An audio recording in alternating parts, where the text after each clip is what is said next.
नमस्कार, हिंदू रिचुअल्स विद प्रणव पाठक में आप सभी का स्वागत है।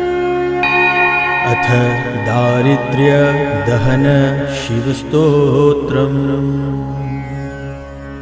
विश्वेश्वराय नरकार्णवतारणाय कर्णामृताय शशिशेखरधारणाय कर्पूरकान्तिधवलाय जटाधराय दारिद्र्यदुःखदहनाय नमः शिवाय। गौरीप्रियाय रजनीशकलाधराय कालान्तकाय भुजगाधिपकङ्कणाय गङ्गाधराय गजराजविमर्दनाय दारिद्र्यदुःखदहनाय नमः शिवाय। भक्तिप्रियाय भवरोगभयापहाय उग्राय दुर्गभवसागरतारणाय ज्योतिर्मयाय गुणनामसुनृत्यकाय दारिद्र्यदुःखदहनाय नमः शिवाय। चर्माम्बराय शवभस्मविलेपनाय भालेक्षणाय मणिकुण्डलमण्डिताय मञ्जीरपादयुगलाय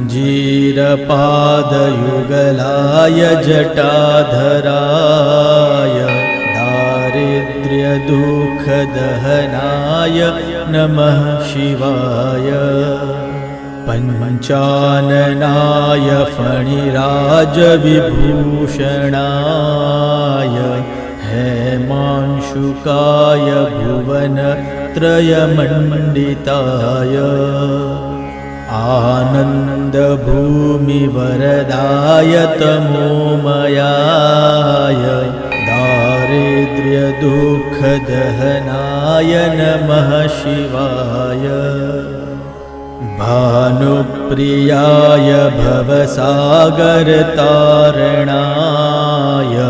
कालान्तकाय कमलासनपूजिताय